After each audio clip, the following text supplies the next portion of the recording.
बचपन में हम सब लोगों ने एक कहानी सुनी है, राक्षसों और देवताओं की कहानी, समुद्र मंथन की कहानी। अब ऐसा माना जाता है कि राक्षसों और देवताओं ने मिलकर समुद्र मंथन किया और समुद्र मंथन में बहुत सारी चीजें निकली, जैसे कि कामधेनु गायें और विष निकला जो शिव जी ने पिया, जिसकी वजह से वो नीलकंठ के नाम से जाने जाते हैं। समुद्र मंथन में अमृत भी निकला और अमृत देवताओं को दिया जाना था, राक्षसों को नहीं। लेकिन एक राक्षस था जिसका नाम था स्वार भानु, और उस राक्षस ने बड़ी चालाकी से देवताओं का भेष बनाकर सन और मून के बीच में वो आके बैठ गया और उसने थोड़ा सा अमृत पी लिया।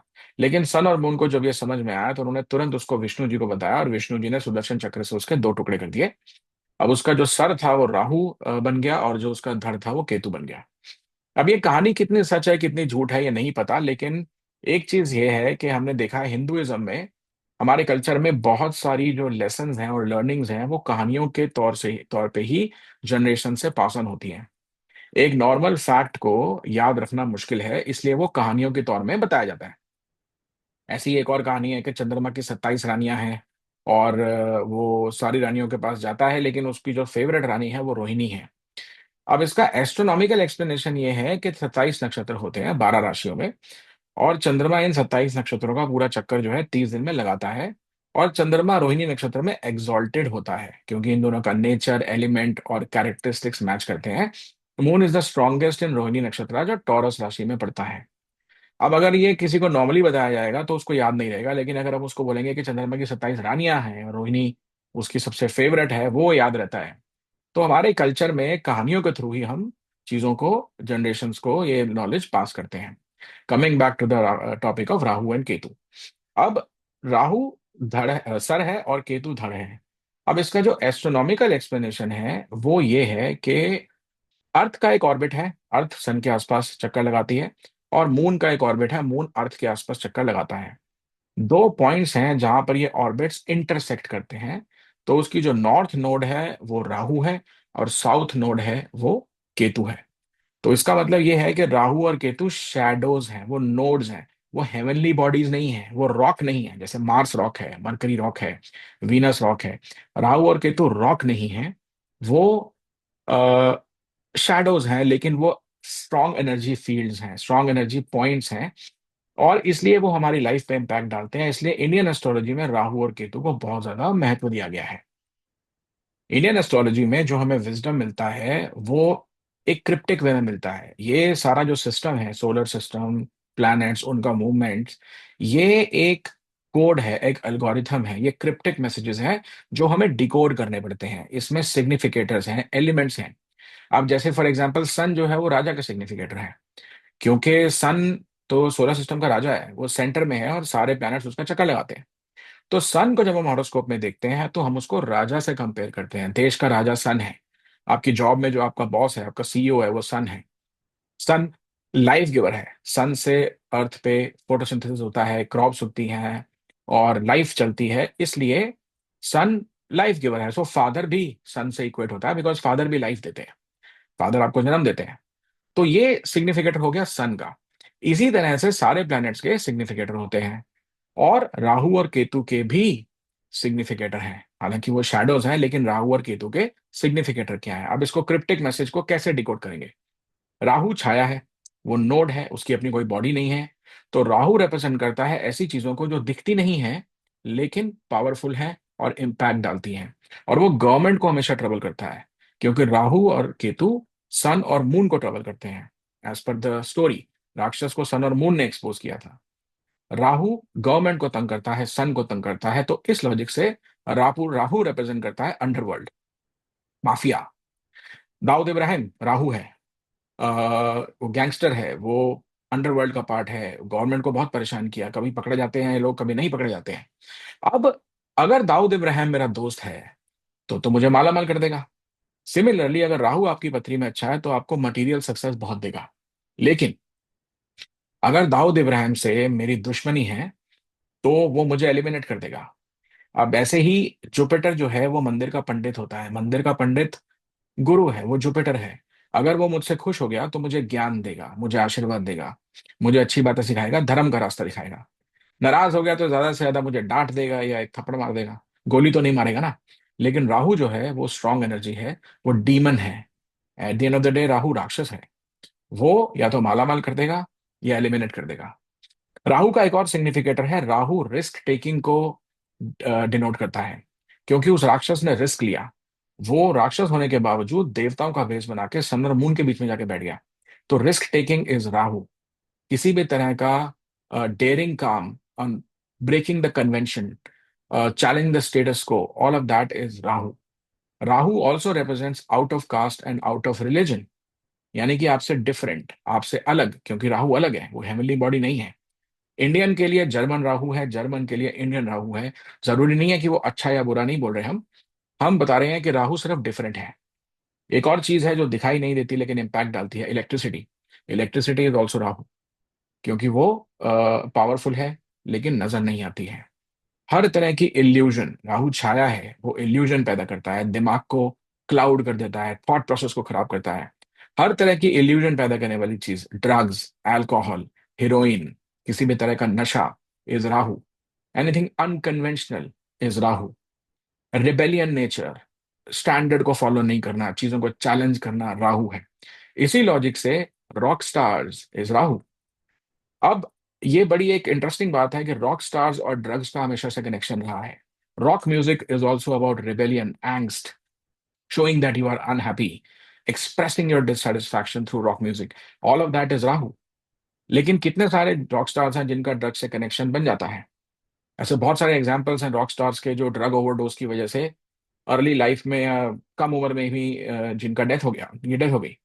Jimmy Hendrix, Kurt Cobain, Janis Joplin, Jim Morrison, Shannon Hoon, Amy Winehouse, ये सब राहु है। सांप का जहर राहु है। Correct. Rahu also denotes suddenness, अचानक से कोई चीज होना इज राहु। बिजनेस के एंगल से अगर देखा जाए तो sudden gain is Rahu. New inventions is Rahu. Unpredictability, ऐसी कौन सी चीज है जो अब आने वाली है, जो अभी दुनिया ने नहीं देखी है लेकिन इंपॉर्टेंट हो जाएगी, वो राहु है। नेक्स्ट स्टेप अनप्रिडिक्टेबल है, कुछ नहीं पता क्या होगा, वो राहु है। स्टीव जॉब्स ने आईफोन बनाया, राहु है। इलॉन मस्क डेयरिंग दिखाया, स्पेस एक्सप्लोरेशन पे काम किया, पैसा लगाया, दिमाग लगाया, उस एरिया में सक्सेस मिली, राहु है। अनएक्सप्लोर्ड टेरिटरी में जाना, artificial intelligence is all Rahu. जितने भी अभी नए डेवलपमेंट्स हो रही हैं, artificial intelligence is coming, robotics is coming, that is all Rahu, because that is challenging the status quo, changing the way we work, is Rahu. लेकिन इंडियन एस्ट्रोलॉजी में ये बात देखने वाली है कि राहु को हम हमेशा end of the day malefic ही बताया है, राक्षस ही बताया है। अब देखते हैं कि राहु हमारे हॉरोस्कोप में काम कैसे करता है या इसको इंटरप्रेट कैसे करते हैं। एक अच्छा एस्ट्रोलॉजर राहु की प्लेसमेंट से प्रिडिक्ट कैसे करता है। जैसा कि हमने सुना था अभी कि राहु सडन इवेंट देता है।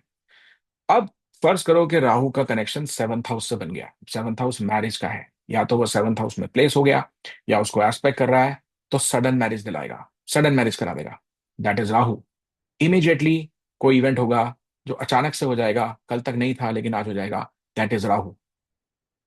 रॉक स्टार्स के केस में भी हमने देखा कि ड्रग ओवरडोज से डेथ हुई, उनकी सडन डेथ हुई, दैट इज ऑल्सो राहु। क्योंकि राहु की अपनी कोई बॉडी नहीं है, अपनी कोई अस्तित्व नहीं है, लेकिन वो छाया है, वो एक स्ट्रॉन्ग एनर्जी फील्ड है, अपना उसका कोई रिजल्ट नहीं है।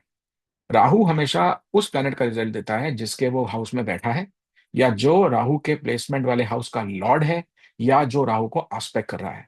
तो राहु क्या करता है, उस प्लैनेट का वर्स्ट जो क्वालिटी है उसको एक्सपैंड कर देता है।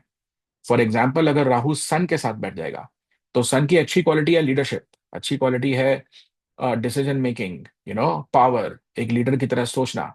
लेकिन सन की बैड क्वालिटी है ईगो, एरोगेंस। अगर राहु सन के साथ बैठेगा तो वो सन की नेगेटिव ट्रेट यानी ईगो को एक्सपैंड कर देगा। वो हमेशा राहु हमेशा प्लैनेट के नेगेटिव नेचर को या नेगेटिव साइड को मैग्नीफाई करता है। करेक्ट। इसी तरह से राहु इवेंट में अपना कलर ऐड करता है। एस्ट्रोलॉजी में हम देखते हैं कि इवेंट हाउसेज ही करवाते हैं।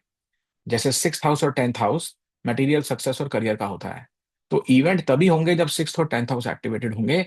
लेकिन अगर राहु अपना कलर ऐड करेगा तो ये जो गेन होंगे ये सडन होंगे, ह्यूज होंगे, और मटेरियल सक्सेस अनपैरेलल होगी। अगर राहु बहुत अच्छा है और सिक्स्थ हाउस टेंथ हाउस से उसका कनेक्शन बन गया तो ये बंदा हिस्ट्री बनाएगा, जैसे कि एलॉन मस्क या Steve Jobs. Rahu has the potential to take you to unparalleled heights and take you to a very very high level. Correct. इसी तरह से इसी एग्जाम्पल को आगे समझते हैं। अगर राहु वीनस के साथ बैठ गया, तो Venus stands for romance, relationship, love, spouse. तो ये वीनस के वर्स्ट एरियाज को एक्टिवेट कर देगा और रास्ते से भटकाएगा, एक्स्ट्रा अफेयर करा देगा, चीटिंग करा देगा। हाँ, ये सबके चार्ट में नहीं होगा, क्योंकि इसके लिए स्पेशल हाउसेज और स्पेशल कॉम्बिनेशंस और प्लैनेट्स देखने पड़ेंगे। But I am just saying that the tendency for Rahu is to do this. इसी तरह से वो उन प्लैनेट्स और उनके हाउसेस को इम्पैक्ट करेगा। गेज और लेस्बियंस जो होते हैं वो भी राहु के इम्पैक्ट से ही होते हैं, because they are also unconventional, changing the norm, something which usually does not happen. Rahu अगर थर्ड हाउस में बैठ जाएगा तो डेयरिंग बना देगा। थर्ड हाउस पराक्रम भाव का है, राहु तो रिस्क टेकर है ही। ऐसे लोग फिर अननोन टेरिटरी में घुस जाएंगे। They are risk takers. They will not be afraid to take risk and get in to difficult situation and come out victorious. Health के परस्पेक्टिव से अगर हम देखेंगे तो राहु क्या करेगा, क्योंकि स्मोक है, राहु कंफ्यूजन है, तो डायग्नोस्टिक कंफ्यूजन करेगा। अगर राहु की दशा में कोई बीमारी होगी तो समझ में नहीं आएगा क्या है। रिजल्ट में कुछ नहीं आएगा, लेकिन प्रॉब्लम रहेगी। रिपोर्ट कुछ बोलेगी, प्रॉब्लम कुछ और निकलेगी, क्योंकि वो स्मोक है, वो अनक्लियर है। अगर मून के साथ बैठेगा तो मन, क्योंकि मून रिप्रेजेंट्स मन, मन को पकड़ लेगा, डिप्रेशन दे देगा, मेंटल डिसऑर्डर्स भी दे सकता है, मन पे अटैक करेगा, कंफ्यूजन की स्टेट क्रिएट करके रखेगा। अगर जुपिटर के साथ बैठेगा तो विजडम पे इंपैक्ट करेगा। जुपिटर राहु को गुरु चंडाल योग बोला जाता है, जिसमें दिमाग भ्रष्ट हो जाता है।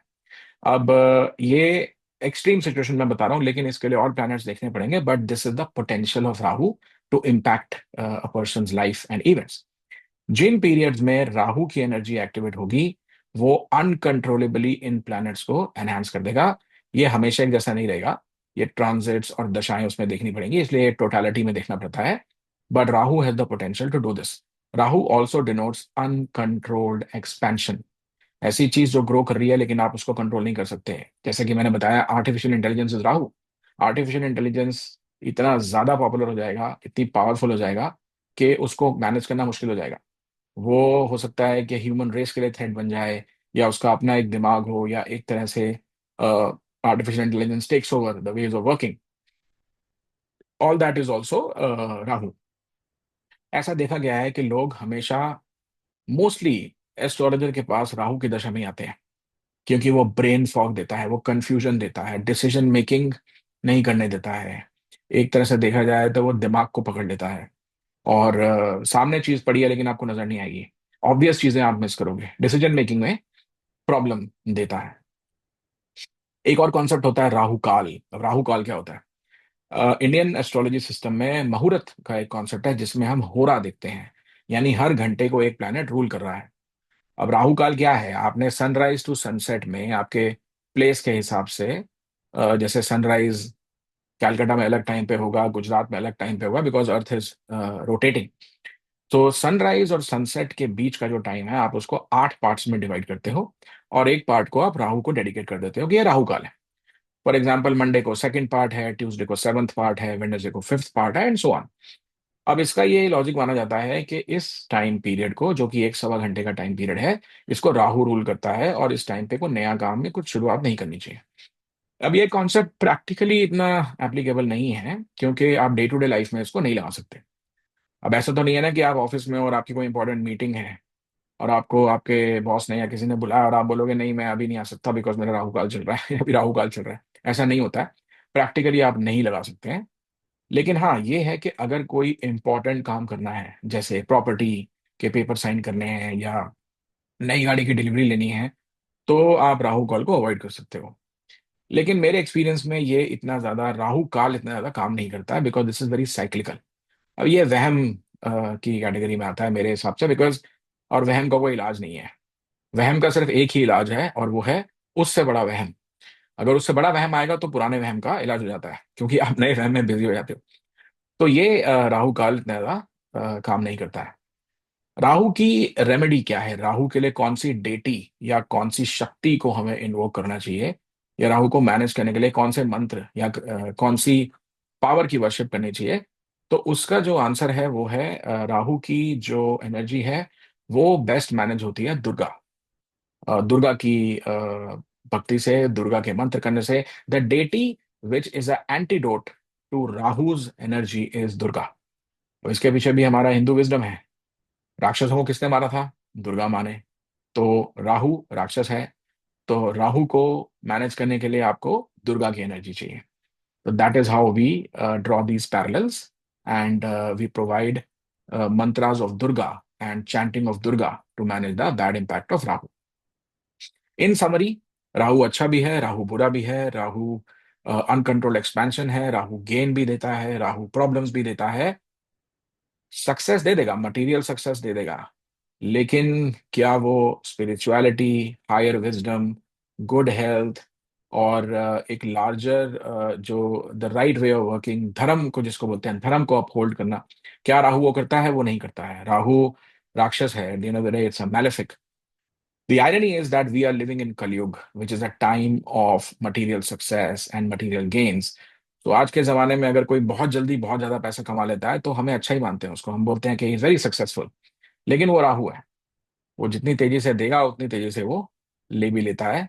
बट इवेंचुअली एस्ट्रोलॉजी में जो हमारे ऋषिज हैं, ऋषि पराशर और दूसरे ऋषि जिन्होंने एस्ट्रोलॉजी के प्रिंसिपल्स बनाए थे, अगर हम उनकी बात को माने तो उन्होंने हमेशा फिफ्थ और नाइन्थ हाउस को ही अच्छा बताया है, जो गुड हेल्थ, स्पिरिचुअलिटी और हायर विजडम के हाउसेज हैं। और प्लैनेट्स उन्होंने जुपिटर और मून और मरकरी को अच्छा बताया है। राहु केतु को हम अच्छा नहीं मानते हैं, because at the end of the day they are malefics. They can give you material success but not everything else. And principles of astrology के हिसाब से spirituality is a higher virtue than just accumulating wealth. So that is on Rahu. Some facts on Rahu. There is a lot more which we can discuss about Rahu, but for the purpose of this video, we'll keep it at that. Thank you very much.